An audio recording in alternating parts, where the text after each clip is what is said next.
Okay, we're live and we're going to do a check two here and we're going to start from the beginning. I'm just getting used to this. I want to welcome everyone and thank you for clicking the video. This is Citizen Jane with the Empath Diaries. I'm a late night podcast, and tonight I want to talk to you about the House of the Dragon. I've been wanting to do this for quite some time, and I'm excited that I'm finally getting an opportunity to gather my thoughts and have a conversation with you guys. Um, I was very excited to see what they were going to do with this particular project because I had spent some time reading through the history with the source material, and I was really excited to hear how they were going to handle this. Now, the whole thing takes place 172 years before the Mad King. And where we are currently is um, in Westeros. And as I said earlier, I'm really excited about all of the different podcasts that are in existence where a variety of people do this really great deep dives into the content, and I've learned a lot from watching all of them. But I think I have a slightly unique spin on the material because I haven't heard anybody approach it quite from this angle. And what I'm interested in is the power dynamics of the women who exist within Westeros, specifically this particular franchise. The first person that we're really introduced to is the eldest descendant of King Jaehaerys. At the time the series opens, we meet Rhaenys first of all, and Rhaenys was actually, being the eldest descendant, was actually the logical heir to King Jaehaerys, but she's a woman. And that seems to be a big problem. So, in order to prevent war and any arguments about succession, King Jaehaerys decides to call the Great Council of Harrenhal. And he's going to have them decide who's going to be his successor. And Rhaenys thinks she still has a shot. But unfortunately, the council disagrees and they vote 20-1 for Viserys. Okay. Uh, did I say Viserys? See, I just combined Jaehaerys and Viserys, and I haven't gotten all of the names together yet, but bear with me. I will get this. Viserys. There you go. So Viserys is named. He's not only a popular guy, he also happens to be male, which is kind of important in the power dynamics of this series. And we see that Rhaenys decides to do what a lot of women of Westeros do, is they decide to marry. She decides to marry well, and she marries Lord Corlys, Valerian descent, wealthiest man in Westeros. He has gotten it out of the mud. He has become the wealthiest man in Westeros, and he has done so through the sweat of his brow, not through noble birth. But he's no dummy. He marries uh, Rhaenys with the idea towards having a line on succession or creating a bloodline to power. So there's two ways to become powerful in Westeros. There's the way of wealth, because we know money changes everything. And there's also the typical line of succession. And that you can only do through normal birth. And as it has been discussed elsewhere, the Targaryens have a tendency to intermarry a great deal. So it's really hard to kind of get in the family, which is something that uh, Lord Corlys, the exact lineage of Lord Corlys and whether or not he is of Targaryen bloodline hasn't been established yet.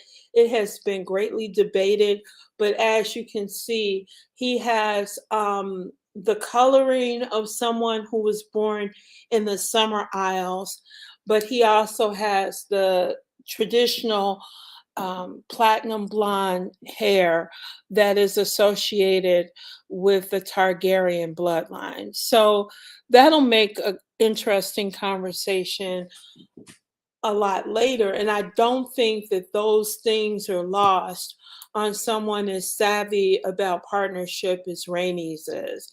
And we'll see more about how she wields power through her marriage and through her children later in the series.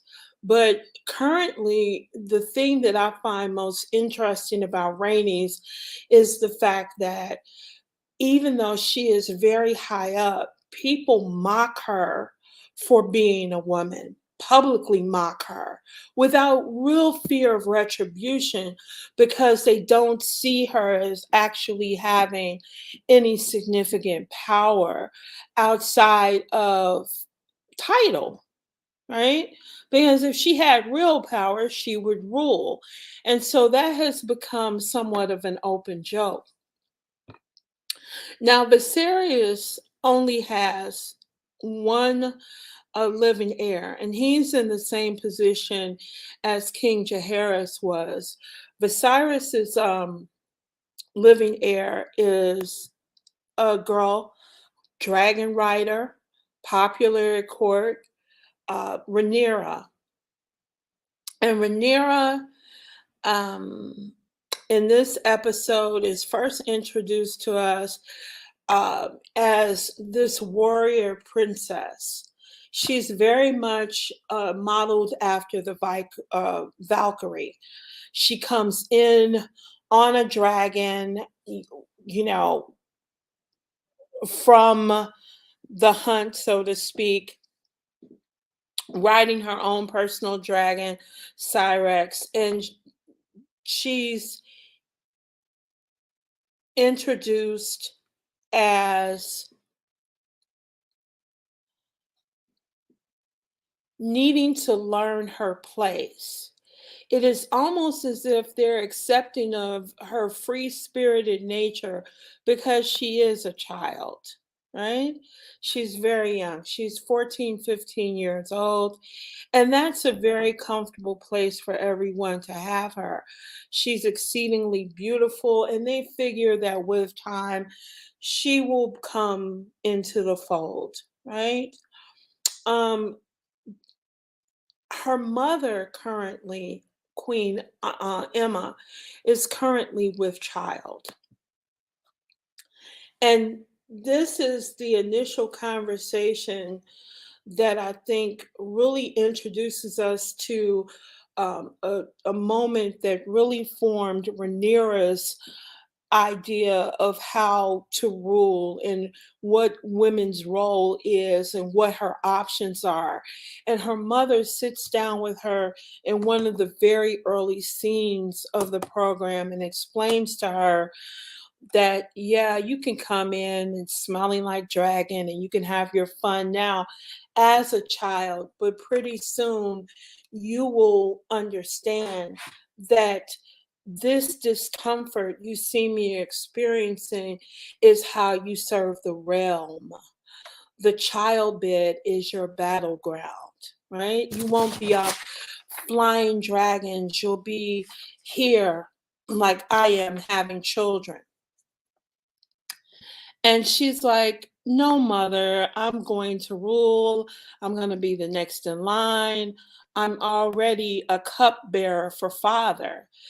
And she has a very unique position for a girl of her time, because just because she was born of wealth did not necessarily mean that her parents would be progressive, but it appears they are. Not only do you see her with her favorite uncle, Damon, the king's brother, and it seems that he is not only has great affection for her and he's very fond of her. This is a scene where he's offering her a necklace of Valerian steel, a very expensive gift, but a very significant gift. He's offering her a necklace of Valerian steel to show her that, to give her a piece of her history. I think the significance of it, for me, was also the fact that when he comes to her, they start speaking in Old Valerian, right? Which indicates that she is multilingual. There are other indicators later where we see her actually studying history. We know that she's well versed in several languages. She's interested in fighting. She's interested in actively ruling. And she seems more engaged in the business of state than she does in what is deemed as being her proper place, the child bed, right? Getting married, having children, producing heirs. She seems more engaged when she's speaking with the men of her family than she is when she's talking with her mother. She also seems very at home with what appears to be her closest companion and confidant, although they don't really frame their friendship in the terms of being best friends. And I don't know necessarily if that particular relationship is possible given their stations. But we are introduced to Allison Hightower, who is the daughter of the hand, the right hand, literally, of the queen, Otto Hightower. Okay, so we learn that Alicent has recently lost her mother, and she is companion to the princess. One of the interesting things in their dynamic is that she is responsible for Rhaenyra um, to study her history. And there's a scene where Rhaenyra rips a page out of the book so that Alicent will remember where they were. And Alicent is terrified and shocked because if the book is discovered ripped, she is going to be held responsible for that. So that's a very interesting female dynamic between the two of them, where they are more like, there is sort of like a maternal dynamic being put in place between the two of them, right? Because she's set to help the princess with her instructions. She seems very responsible. She seems already in a bit of a maternal role towards the princess, simply through the fact that she is responsible in some ways for the princess, right?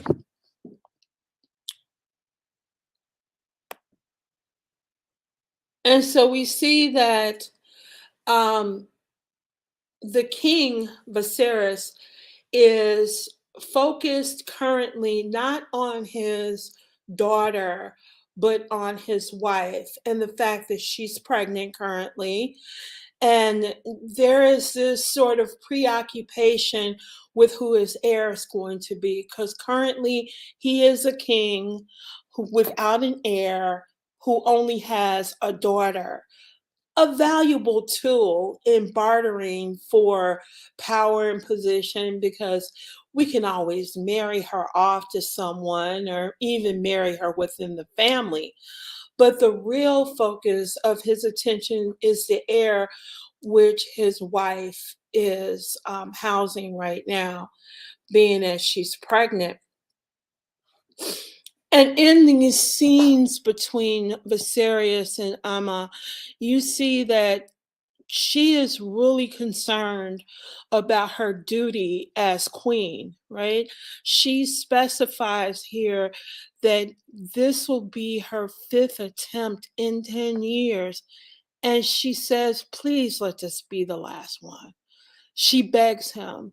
So there's a completely different tone that she takes than she had with her daughter. When she was talking about childbirth with her daughter, she doesn't discuss any of the negatives. She only discusses duty and, this is your role and this is how you serve. But with her husband, Viserys, she's far more vulnerable, right? And she's scared because we know that childbirth has always been an exceedingly dangerous thing. We see more of that later.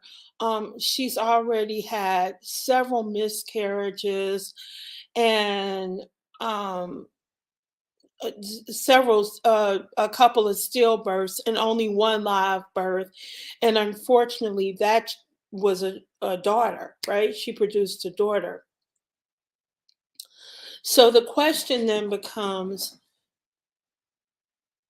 for her husband is, let this be the last time, please. Let this be the last time for me. And it's kind of like my body can't take it. And I think that the fear of the unknown that pregnancy caused was something that gets kind of glossed over, but it's underneath the surface for all of the women that we're going to meet throughout this journey thus far, because there was real danger in childbirth, right? And the interesting dynamic that you see unfolding between Alicent and Rhaenyra is that here you see that they're still children. They're still very much girls, but they're on the precipice of becoming women. And they've both been touched by the realities of what being a woman in their world means. And it is not the fear of death and battle, but the fear of what takes place in the rearing and bringing forth children, which are their necessary goal to ensure that you have heirs for your husbands. Okay, so this theme gets played over and over again throughout the first episode because Allison mentions on several occasions that she just lost her mother, right? And that Rhaenyra's mother is pregnant. And the reason this becomes such a key thing is that within short order, right after, during the tournament, unfortunately, Queen Emma does not make it, and Viserys has to make a very difficult decision. The Meisters come to him and they say, this is a moment when husbands have to choose. Are you going to take a risk and lose both of them, or are you going to at least try to save the baby? And doing something like performing what is now a very simple procedure, a cesarean, um, was a death sentence for women back then. And this breech birth, this fear of dying during pregnancy was a very real fear because the infant mortality rate and the rate of women not surviving pregnancy was extremely high during medieval times. I don't have the exact statistics, but as we can already see, from Emma's explanation, she's been pregnant 5 times that she's known of in 10 years, and she's only produced one live birth, and that is her daughter, Rhaenyra. And unfortunately, in this last scene, w- even with a last ditch attempt to save the baby by performing an emergency cesarean section, they lose both the baby and the mother. And I think that this scene was particularly powerful for me because, once again, the women are at the forefront of it. Even Cyrex, the female dragon, is called upon to deliver the fire, which incinerates and cremates the final remains of mother and child, um, throughout the process of life. And there's even a scene where it seems as if the dragon is grieving, right? So there's a double sense of grief there because the Rhaenyra is angry with her father because he's been so focused on having a son that she no longer has a mother. And in risking her mother's life, she now realizes that you've only had your heir for a day. How did that feel? Right? She's really in snark mode. And this is when things get even more complicated for the women in our group. We have Allison, who's the same age as Rhaenyra, and her father, Otto, the hand of the king, comes to her, and the body isn't even cold. Literally, the body's just been cremated. And he comes to her and he says, "The king is not in great spirits, and I want you to go comfort him." And he doesn't make any bones about what he means, because the next thing he says to her is, "Not only do I want you to go comfort the king, I want you to put on one of your mother's dresses." Okay? So there is this moment where the death of Queen Emma and the baby not only brings forth this idea of the the fragileness of female life, it also shows that you are not allowed the luxury of childhood beyond that point, because this is your opportunity. This is your opportunity to help your dad obtain power. I want you to go in. I want you to get close to the king, because you're not um his daughter's playmate anymore. No, you're a woman, and he's lonely, and he's going to need a queen. So you better get over there and put your bed in, girl. And that's a very difficult place to be if you consider how young some of these girls are, because they're only 14 or 15 in the series, which means they're just at what is deemed to be marriageable age, right? And this becomes Allison's position, where her innocence is lost to her sense of duty and honor and her father's ambitions, right? And the her father says to her, not only does he want her to go to her, he specifically says, "I want you to go in his chambers." And it says, well, she looks at him as if she doesn't know exactly what he means, right? And I'm sure that there have been times where she has been prepared for this. Okay. And that's the difficult part of this story is that in Allison's world, becoming a woman means to position herself to become queen through marriage and birthing children, which was Rhaenyra's mother's role, right? And Rhaenyra, who has just lost her mother, is now um, spending time with her father. And her father realizes that perhaps he has made an error, okay?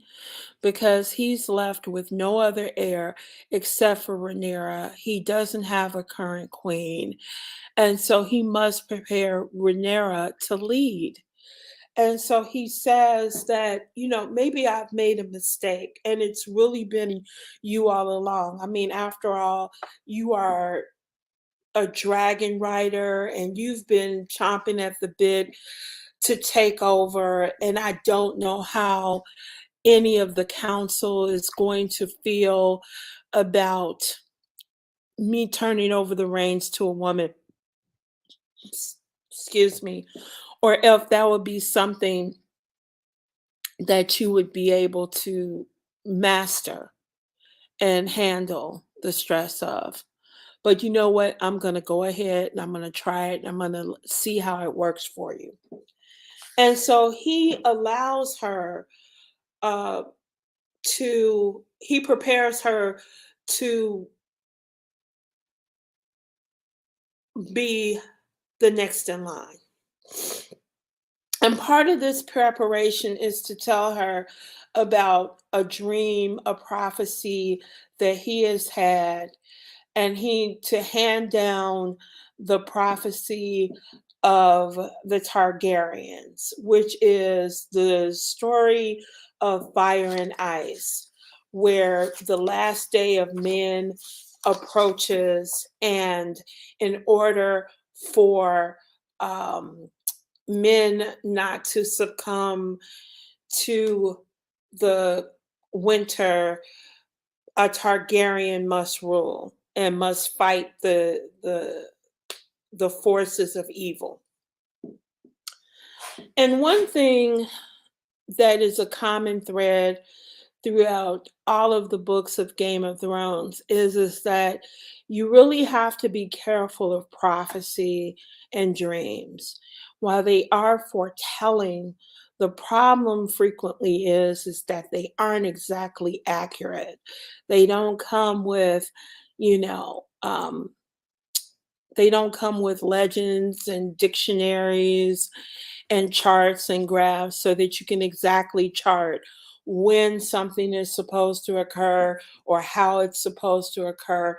They're all quite vague and nebulous, which makes ruling an interesting challenge. But with that, everyone bends the knee and accepts Rhaenyra as the new heir.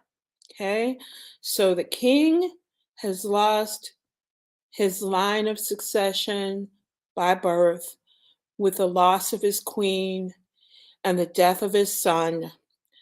He has to do something because it is his duty should anything happen to him. And we know in these first two episodes that the king has some health challenges. The Meisters aren't sure what it is, but we know it's a form of leprosy, right? And it's going to continue to eat away at him, and it's going to continue to challenge him. And one interesting theory that I heard was that how do we know that someone didn't quote unquote give him leprosy, which is an interesting theory. But I want to keep it right now on the women and that power dynamic, because right as we end episode 1, we see that everyone pledges their loyalty to Rhaenyra, and they tell her that she is the next in line for the Iron Throne, and they are completely accepting of this. Now, episode 2 opens with Rhaenyra having to step immediately or trying to step immediately into the role of ruling, right? And she's sitting um, in the small council, but she doesn't have an active voice. She's only there as a cupbearer, right? But because she has been named, and because she has been named heir, she says, you know what, I'm going to insert my opinion here. And she makes her first bid at power. And she suggests to her father that he send the dragon riders to solve a problem, right? Um, that they're having with the crab captain. And he says, oh, that's a little drastic, right? Because Viserys doesn't want to fight. And been a problem with the last couple of kings. Okay. And that's part of the reason that he really didn't want to allow Daemon to rule, his brother, is because Daemon, excuse me,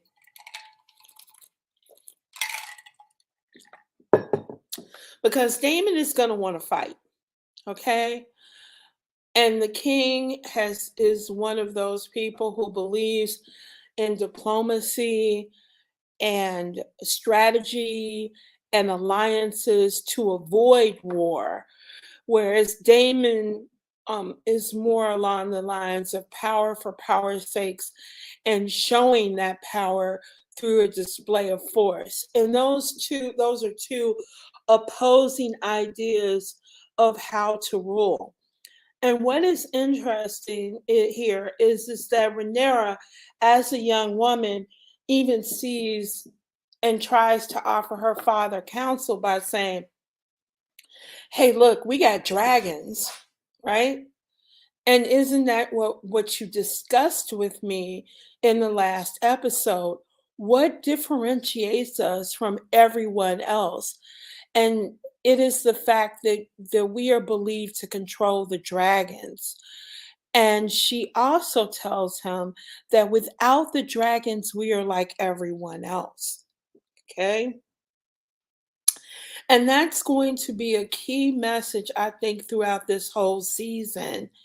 And also the dynamic of women is the dragons offer an opportunity to give them equal power in a patriarchal system, right? Because the ability to ride dragons isn't given automatically to either male or females. You kind of have to be born with some innate pheromones that allow the dragons to trust you and to want to allow you to let them fly you, because apparently you got to have the dragon's permission to fly. I don't know, I've never ridden a dragon. And so we're going to go over to Allison, who has been spending her time with Viserys. And she's been ingratiating herself with him and taking interest in what he does as a king. And the king, in turn, has been asking Allison exactly how does he get through to his daughter? Like, how is she handling the death of his mother? And Allison's really not in a position to know, because all her focus has been on comforting the king and putting herself in position. And I don't even think at this point that Allison completely understands what her father is asking her to do, right? I think she understands in a very general sense that I'm expected to comfort him, offer him feminine companionship. If he wants to sleep with me, I should make myself available in that way. Perhaps one day I could even be queen and then I could offer him heirs. But I think she doesn't understand necessarily the power of this. I think she would more understand the duty of it. Okay. Now, this is something that will come to her, I'm sure, in time, because you understand your power as others respond to it around you. The other thing that's very interesting about Allison to me is that people keep forgetting that Allison lost her mother too, right before Rhaenyra lost her mother. Okay. So you've got two girls who are approximately of the same age coming into womanhood, right? Who have been companions to each other, who no longer have their mother.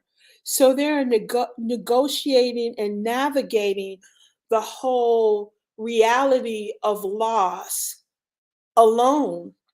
And so one of the earlier scenes in episode 2 is the two of them in the sept together praying, and them having this conversation about how they plan on handling or managing their grief, right? Allison takes the lead again in the maternal role and says, this is the place I go when I want to commune with my mother and I want to talk to her and I want an opportunity to connect with her so that I can feel closer to her even though she's gone, right? And I can grieve that loss. So even though everyone else has gone about as if she doesn't exist, it's still messing with me. And this is a place I can work it out. Perhaps this will work for you too. And Rhaenyra says, thank you. Because she has been wondering if anybody is going to acknowledge that she lost her mother, and there's this whole grieving process that she's going through. And while everyone is focused on heirs and male heirs, that there's some very real emotional trauma that these girls are experiencing that they almost have to work out solo, and they kind of have each other. And I think it's a very interesting dynamic that they don't really overly explore except in subtext, is the maternal relationship where Allison, who isn't much older than Rhaenyra, is placed in a maternal role in relationship to Rhaenyra.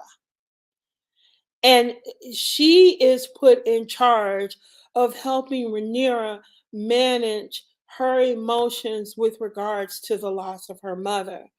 And that's a very that I think that that is going to come into play further along the line. And while they are praying, they have this really interesting conversation in which Allison says, at least the king, Viserys, made you his heir. And she said, he didn't give me anything. He was spurning Damon, right? He didn't want Damon. He was punishing Damon. So he gave me something, but he didn't really want to do it. He only did it to get under Damon's skin. And they have this conversation about how their fathers, both Otto and Viserys, don't still see them as little girls, but are asking them to do very adult things. And I think that it's very interesting that this scene opens with them processing the grief of their mothers. And I'm sure that they wish they had the benefit of older women to draw wisdom on, and neither of them have that. And so they have to turn to each other for that. And they're both also processing, dealing with their fathers who are still expecting very adult things from them, but at the same time treating them like little girls. And while they're processing that, we have another dynamic going on as Corlys has gone to Viserys and said, look, you need a queen. My family comes from excellent old Valyrian stock. I have lots of money. You have a great bloodline. And you eventually are going to have to marry, right? If we combine House Valerian with House Targaryen, we would be a superpower. And there's only one way I can think of doing this is that you marry my daughter. And Viserys looks like, excuse me? And he says, yes, marry my daughter. It makes perfect sense. And Viserys tries to get out of it. You know, this is a very politically sticky situation. But he's like, dude, it's only been 6 months since my wife died. And he says, yes. And the council is going to be on your neck to get you married. They're going to make you pick somebody. So it might as well be my daughter. And he goes, isn't she 12? And I think the casting here is so brilliant because she looks every bit of 12. She looks very, very, very young, right? And she's so small. And he goes, it's the only, and Corlys, her father, and her mother are together and unified in this idea that it's the only one that makes sense.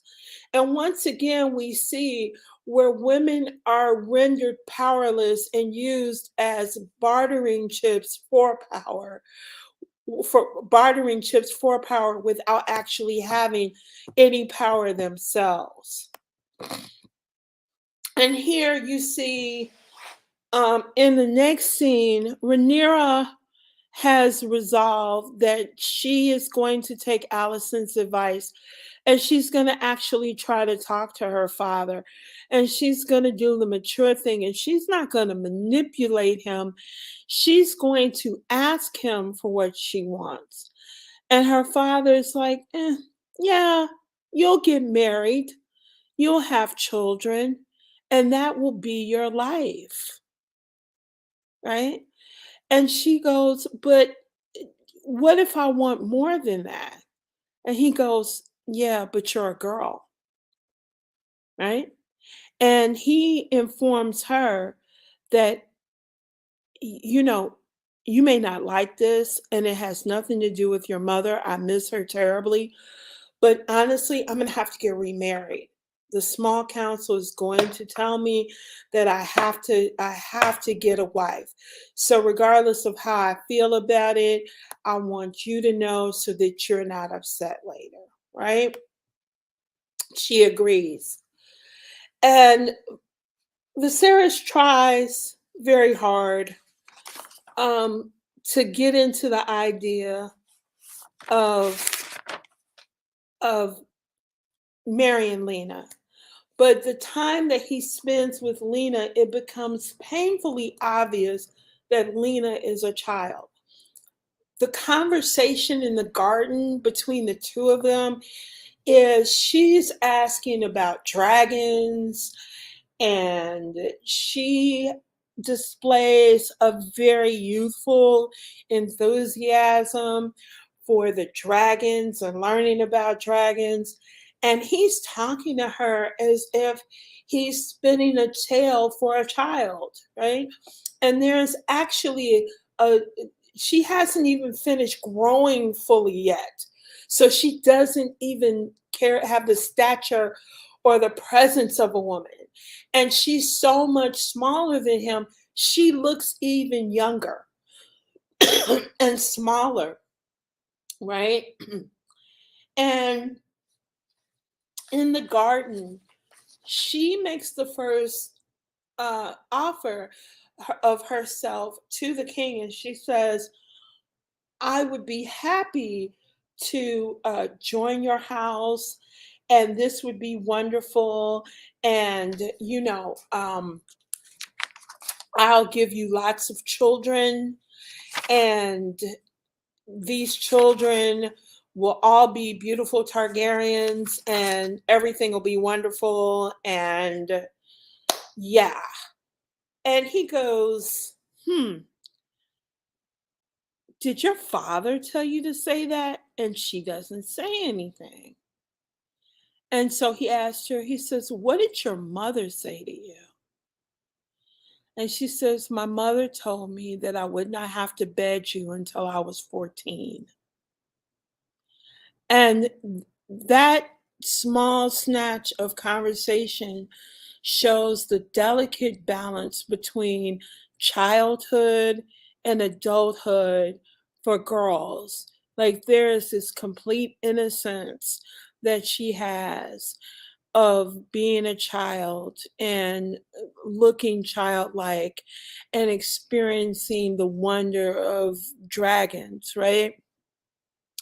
But there's this reality that in very short order and not immediately, she's expected to get married and she's expected to do the things that produce babies, right?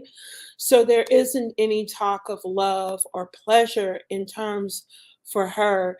She's too young to consider either, really. What there is a discussion of is duty and what is expected of her. And so while they're having that conversation, Rhaenys and Rhaenyra spot them in the garden talking. And Rhaenys says to Rhaenyra, um, are you happy about this? How do you feel about it? Does this bother you? And Rhaenyra says, I've already discussed this with my father. I'm completely prepared for it.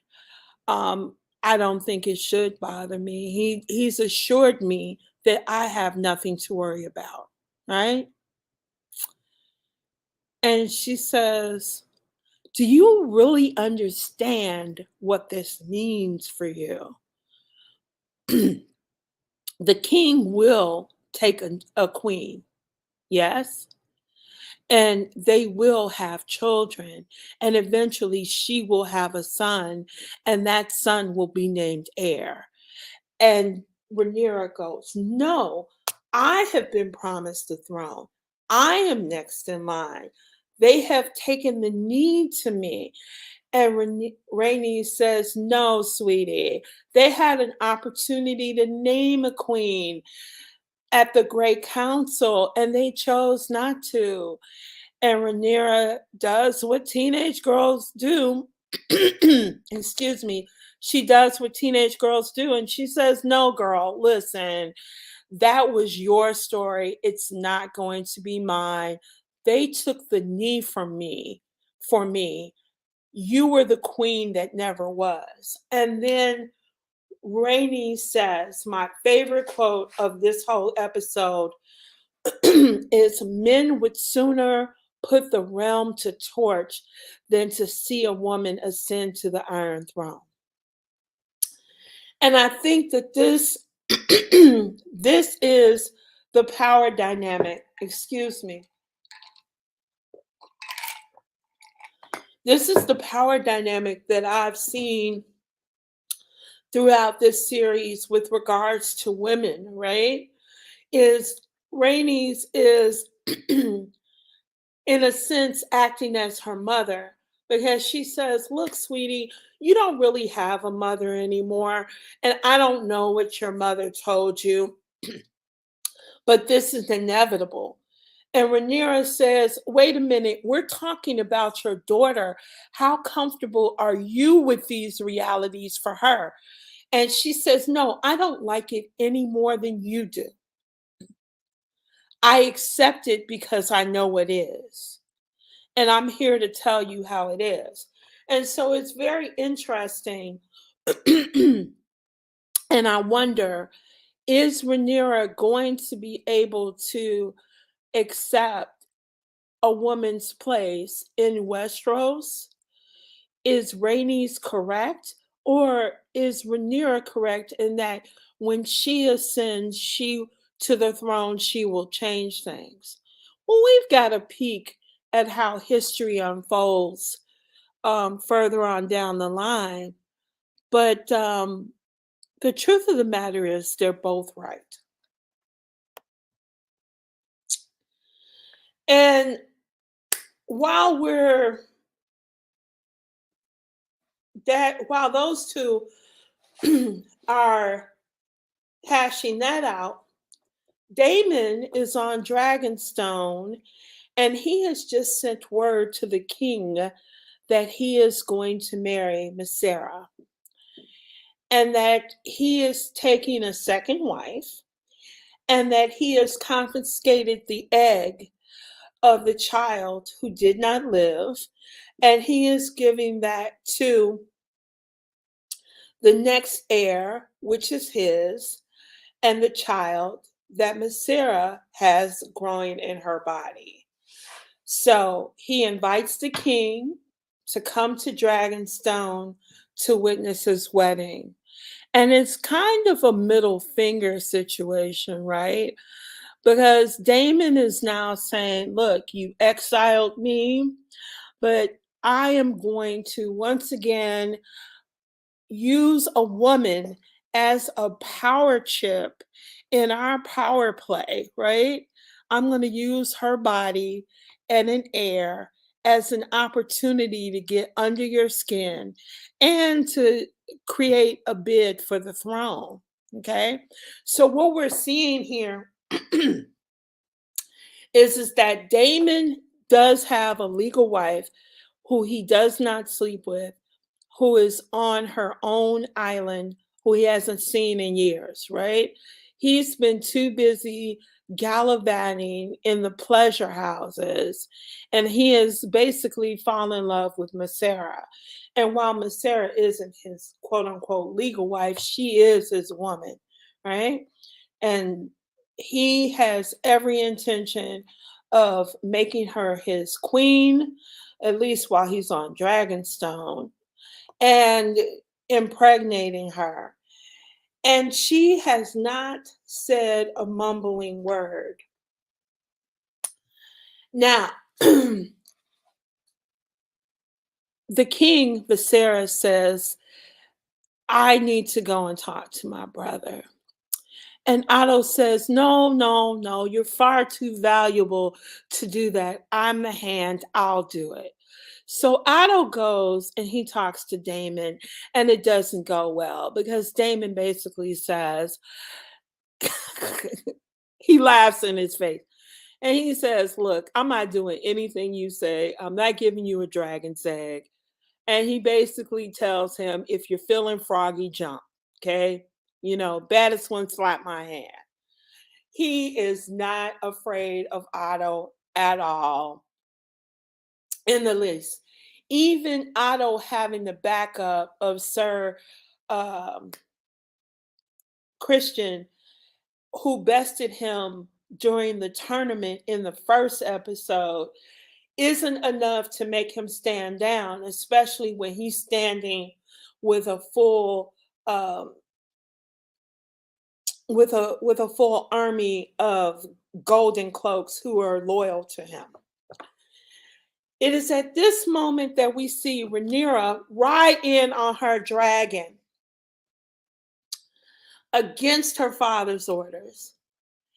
And she puts down right in the middle of the fray and turns to her uncle and says, look, I'm the reason that you are no longer heir. If you're angry at somebody, you're angry at me. Okay? So take that out on me. Right? And then she looks at Mysera and she says, is she pregnant for real? And Damon can't lie to her, and he says, "Nah, she's not pregnant." And she says, "Okay, so if you mad, kill me, right? I'm right here. I'm not gonna let anybody else take the weight for this. If you are mad, kill me. And if you're not gonna kill me, give me back my dragon's egg and quit playing." And in that moment, she does something that is probably gonna turn around and haunt her later, I really suspect, because Otto did not look happy about that, because she basically sunned Otto. She, by coming there on a dragon, she not only defied her father, the king, she basically said that in so many words, Otto is incompetent. And if anybody's gonna get this dragon's egg back, it's gonna be me, because Damon's not gonna do anything to me. And in that, in front of all of these powerful men, she exercises her power. She does not ask for permission here. She takes her power. So, in that way, is she more fit to rule than Rainey's was? Is she correct that they, is she correct in believing that they took the knee to her, therefore she has power that Rainey's doesn't? And is she actually saying that my power lies in something else besides rearing of children and having children and risking my life and on the child bed, that I am willing to go into battle? And so this is going to be a very interesting dynamic that she has unfolded here, because how are the others going to respond when they come back? Probably incensed, because her father was not happy when she came back. And speaking of people who weren't happy, they come back to the kingdom, I mean, to Dragonstone, the castle. And Damon wraps himself around Masera and is looking for comfort, right? And Masera is livid, right? She says, "I have never, right? I have never been threatened with childbirth before." And there's this interesting twist there. Once again, there is power in the fact of birthing children, of giving an heir. So she places no value on the fact that Damon says he will marry her and make her a wife and give her an opportunity to sire an heir, which is supposedly the highest honor you can have in Westeros, is siring a potential heir to the Iron Throne. Instead, she sees the danger in that. Excuse me. She sees the danger in that. She sees the danger not only in potential childbirth, but also, what are people going to do? I'm a common working girl. We'll say that so the video doesn't get flagged. I'm a common working girl. What's to stop anyone from unaliving me? What's to stop that? Oh, no one's going to touch you because you are of royal blood. I am just a common girl that you are playing with, right? And then she gives us some of her backstory, and she says, "I've spent years living in terror. I don't even remember my home. I have been traded and bought and sold so many times throughout my life." And she's not that old.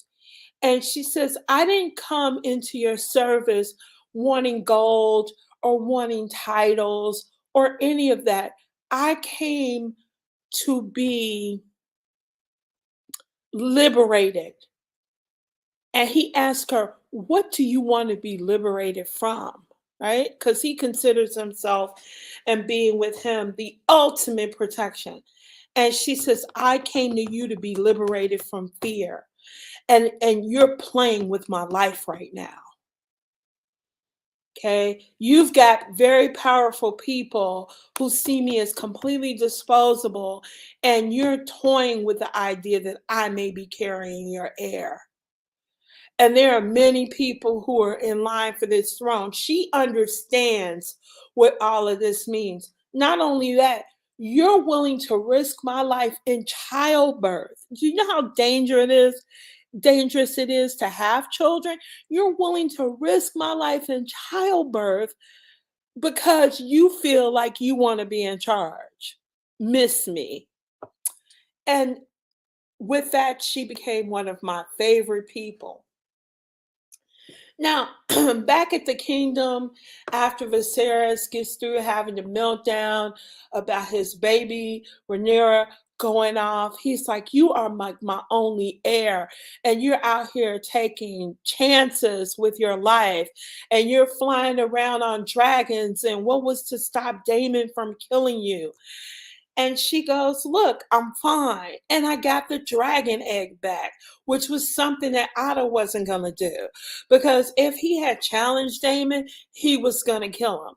So not only did she son Otto to his face, she son Otto to the king, right? She tells Viserys, your hand, yeah.